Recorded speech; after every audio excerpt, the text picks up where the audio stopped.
How's it going, Retro people? My name is Brad, this is Retro Style Spotlight, and this is your news notes, history, and retro games to play for the week of February 28th, 2017.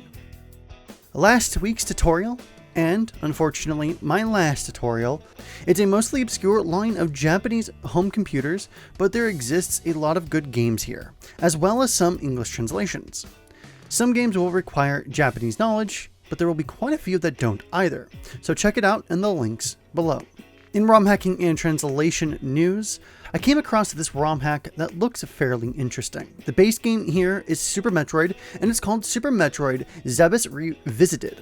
Zebes? How do you pronounce it? Inspired by another ROM hack entitled Super Metroid Zebes Returns, both change up the gameplay quite a lot. It reorders a lot of the items you get, for example, getting power bombs first. Zebes Returns was a unique story, while Revisited carries that a lot more further. Revisited changes up the suit palettes, fixes all remaining bugs and graphical errors, and all perma-stuck situations have been removed. If you want a different Metroid experience, but the randomizer is several steps too far for you, then check out Super Metroid Zebes Revisited for a new challenge in the links below. The Nintendo Switch comes out this Friday, March 3rd, 2017, and I am extremely excited. I have the console, Zelda, the amiibos, and guidebook already pre-ordered. Sheesh, I'm a nerd. Either way, I'm bringing this up because there's a bit of news that may have been skipped over.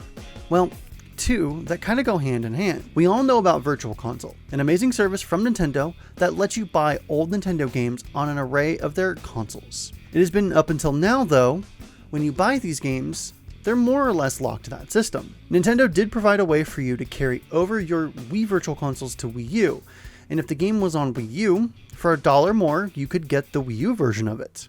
While sounding like a bad deal, to be fair to Nintendo, the games on Wii U were more enhanced than on the Wii to begin with. Now, with the Switch though, any game purchases, Virtual Console or otherwise, will now forever be tied to your Nintendo account. Now, there's another Nintendo account you need to set up, but going forward should be great, right? Well, there's no way to transfer your games to the Switch, at least as of yet, which sucks. What's worse, it's already been confirmed that the Switch won't have Virtual Console games ready to go day one. My theory of that is, Wii and Wii U architecture was roughly the same power PC architecture, so porting Virtual Console was probably easy. Now that's changing, and they probably want to make sure they get it right from the get-go. It still sucks, we'll have to buy our Virtual Console games all over again when they do finally show up, but it seems like Nintendo might be listening to us. We might even get lucky and have another opportunity to pay a small fee, preferably no fee, and get our games to carry over from the old system to the new system, but let's be honest with ourselves, more than likely not. So we'll all buy them again, and maybe in the future we won't have to buy The Legend of Zelda for a 7th or 8th time. Again. Speedrunners are amazing. They blow games wide open, and a lot of them are doing it for charity now at AGDQ and SGDQ twice a year. One such speedrunner is TheMexicanRunner, who has appeared at both events and has taken on a challenge that is finally starting to near its completion. It's been 3 years, but this man has beaten 714 NES games and has beaten his final game. I am writing this right before the day of his final stream, February 26th. But barring any disasters, he now has beaten every single NES game. 3,000 hours of gaming, and 714 games later, he can now claim he's the only person to have beaten every NES game and have streamed them all live. Check out his channel below if you are curious about this feat of endurance. They are all archived. Old computers are a marvel of engineering, even now, and this application proves that there is still life left in them. Called MSX2Cas, this app is installed to your Android phone, takes converted ROMs, and sends the game data over your headphone jack to a real MSX or MSX2, and the game runs. The MSX2 computers will require some modification, or a tape deck or a tape to MP3 converter to get this up and running, not to mention the actual real hardware. This now joins the equivalent ZX Spectrum and Commodore projects that take an audio signal and trick the hardware into thinking it's loading a real game. The app and tutorials on what to do are in the links below if you are curious. I covered the new SNES fighter called Unholy Night not too long ago, and now the project has reached its next phase. crowdfunding. That team has launched a Kickstarter for cartridge production, asking for about $52,000. The lowest tier to receive the game is at $35, and at $70, you can get the game in a gold cartridge. There are various tiers, with a new third-party controller also being offered in the mix if you'd like. At the time of writing, they're just over $19,000 with 18 days to go, and at the time this goes live, it will be 16 days. So, if fighting games on the SNES are your jam, then check it out in the links below. Now it's time for Retro Remix Song of the Week, and this week is a jazz arrangement with mythical-esque vocals based on Tales of Phantasia, called As Time Goes On, remixed by Prophetic Music. It's on the Summoning Spirits Tales of OCR album. Check out the remix and the entire album in the links below.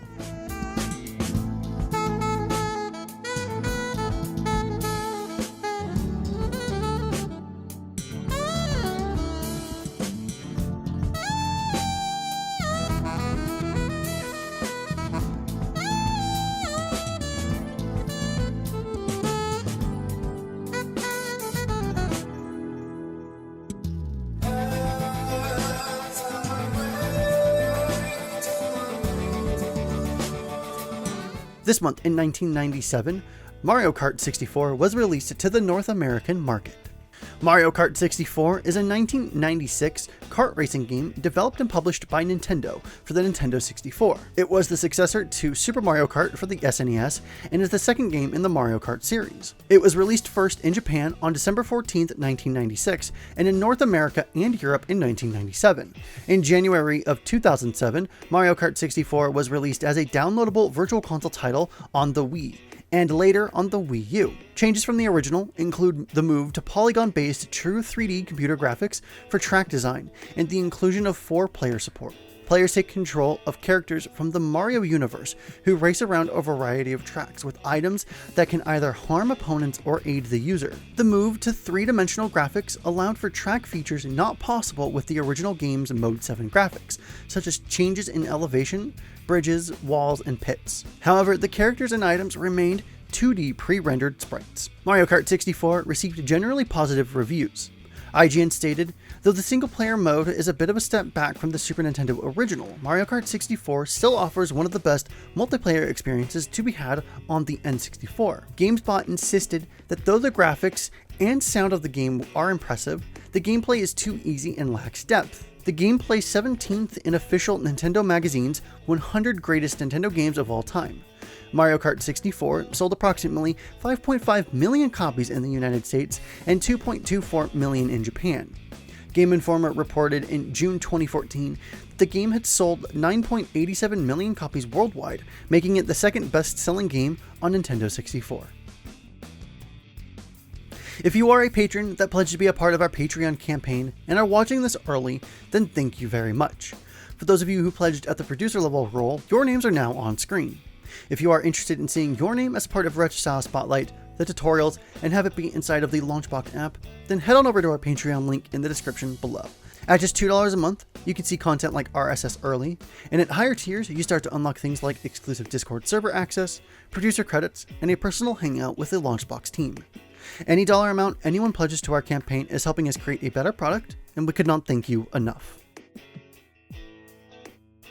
So that was Retro Style Spotlight for the week of February 28th, 2017. All of the relevant links to everything you heard in this edition of RSS will be in the description below. Remember, you can sign up for a Launchbox forum account, and if Launchbox has given you a beautiful library of games, then why not purchase a premium license of Launchbox for $20, which will get you big box and tons of premium-only features. If you enjoyed this episode of RSS, then give it a thumbs up and subscribe to get notified of new videos we make. Let us know what you think of RSS and any feedback you may have on it in the comments below.